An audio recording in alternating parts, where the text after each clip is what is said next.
in addition to this first poster, we'll look at some others in a minute.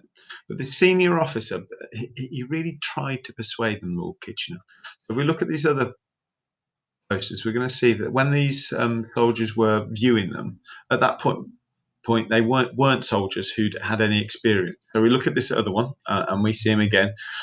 Immediate necessities. So it's that strong use of an adjective, immediate, okay? And not the noun isn't the stuff that we might want, it's necessities. So the things we need now are soldiers, okay? We need men. We need men we needed now.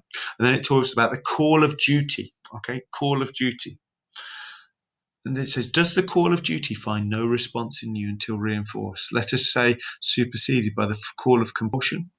So that bit is basically saying, well, we're trying to say, please do it. We're trying to say for your God and for King.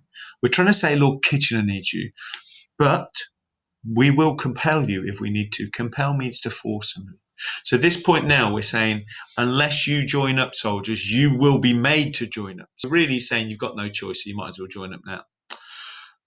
Again, this poster, both of these posters and this third one were all attracting or all trying to persuade soldiers to join up who hadn't been soldiers before. And again, if you remember back to the idea of the trenches and the two groups of soldiers, and the Germans with their very strong guns and the British with their strong guns, but the British with their strategy of get up and over and run across at the Germans. Now, if they'd been amazing soldiers and they'd known exactly how to fight, then they might have stood a better chance against this incredibly advanced artillery, these very strong machine guns. They might not have as well. However, if they don't really know how to fight because they're naive young men who've never fought before, never been soldiers before, when they run across, however hard they run at the Germans and their machine guns, they're going to die. So lots of these soldiers, in spite of the fact that they were keen, in spite of the fact that they wanted to do the right thing that they thought by God and by their king and by Lord Kitchener, they wouldn't stand a chance. This group of people, then, the people who signed up, were called the Lost Generation. The Lost Generation is a phrase that still pervades, still used when you hear the news now. Some of you guys are talked about as the Lost Generation. There's a worry that because you guys haven't been to school, you'll become a lost generation of learners. That means that you will lose the opportunity to achieve all you've wanted to. People are worried about that. We're worried that we as members of Brookvale are worried that unless we help you, you might become lost to certain parts of your schooling. All of you are joining in with this video. All of you are thinking about this and making sure you're not going to be the lost generation. You're not going to miss out. So thank you for doing it. The lost generation in 1916 we referred to as these soldiers who were dying, basically. The message and the discussion in the media was quite confusing. And part of that was because journalists were given what's called misinformation. Now, information is clear evidence of what's been going on. The prefix of mis tells us that misinformation is the opposite. Misinformation is untruths, lies. And sometimes people were told untruths and then they reported it. If you remember last week, we looked at that first day of the Somme, and it said that German prisoners are surrendering freely. So that means they're just going, I give up. That seems like misinformation. That doesn't feel like it's truth, especially due to the fact that so many people died. Back home, as people started to learn of how many people died, they became angry. And that's when they talked about it as a lost generation. Then it wasn't people were worried that there was going to be a lost generation who couldn't do their science, their maths, the English, the history because they'd been away from school. They meant lost as in dead. The generation of soldiers, the young men who'd gone to fight had died.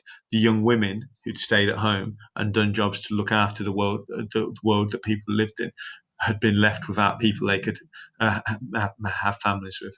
There was a generation that was perceived as being a lost generation. Lord Kitchener, the cat with the moustache who wanted to tempt everybody to join, felt that you could just keep fighting, and eventually they'd give up. Lost generation, then the phrase still linked now. Because of the amount of soldiers that died, lots of places near us, lots of places in villages, in towns, you will see these shrines. At the time, they were made of wood. Eventually, lots of these became made in stone, and you'll see them still around now if they're made in stone. Sometimes they're, because streets have developed over time, they're in strange, incongruous places. Sometimes, like there's ones in the centre of Birmingham that are very big and very grand. But sometimes they're in little spaces which you wouldn't think would be where people would put a shrine. But if you think about it, it's more than 100 years ago. So streets and roads have changed over time. Remembering back that when people went over the top, they had to get into that no man's land. So that no man's land is the space between the German and the uh, British trenches, and that space where they had to get in was no man's land, where they get affected by being shot at from one side or another. July the 14th, then, huge attack ready. This is part of Lord Kitchener's big plan. 3:20 a.m. British shot and shot and shot and shot, and the Germans were ready to be attacked. And this is what somebody running over no man's land. Why do you think he's running? Have a think. Why did you run? Why did you not walk? I'm sure loads of you. I'm sure you aren't even considering it, Kyron, as a sensible question. Yusuf isn't either. I'm sure you're just saying, well, he's running because otherwise he'll be shot.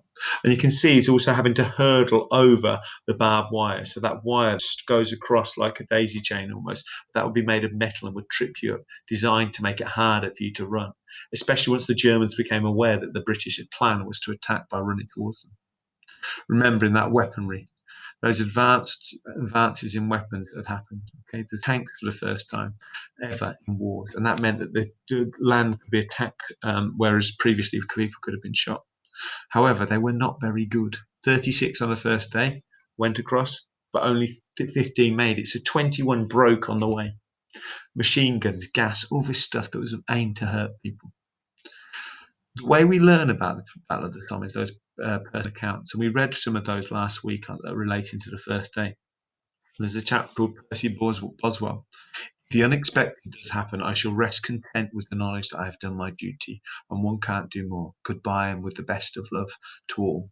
Lots of soldiers wrote messages like this on the eve of big battles. They've done it throughout history. Whenever people knew that a big battle was coming, people write a letter. Just close your eyes for a minute and think about why people might do that. Why, before a battle, might you feel inclined to write a letter?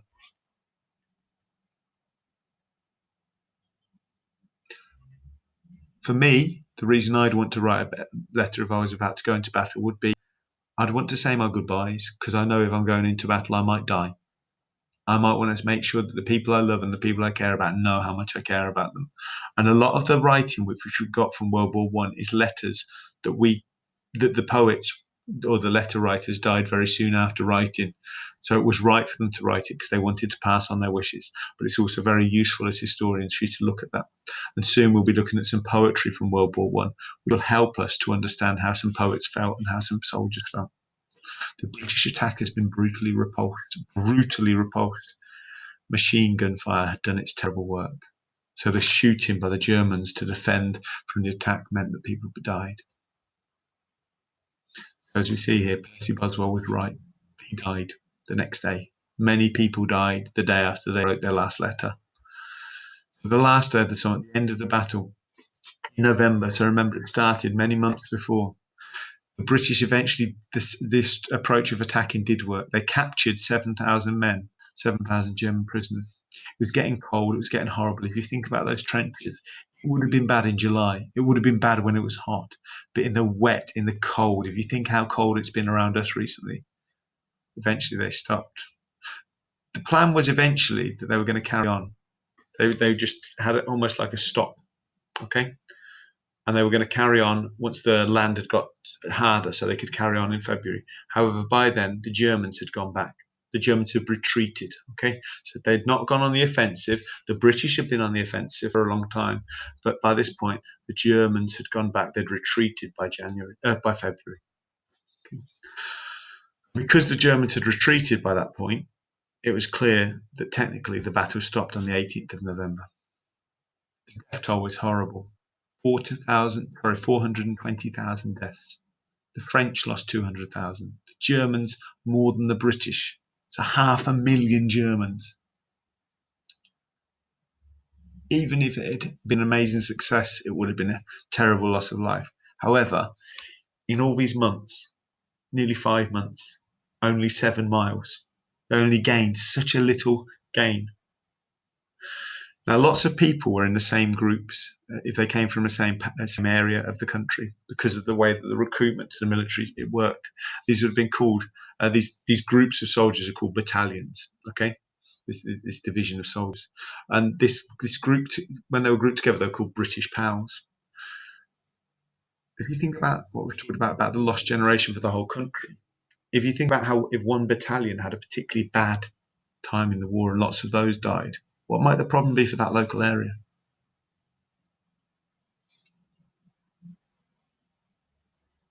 Look more at the poppies as we go through the poetry and the writing relating to World War One. But after the Battle of the Somme, eventually these poppies grew. Some reading for you to do today. I'd like you to have a look at these elements of the reading and answer the comprehension text that relates to it. I'd also like you to fill in the gaps in those sentences relating to those 5 words: campaign, relieve, over the top, offensive, and battalion. The final task for you to do is you're going to almost be like an opposite of Lord Kitchener.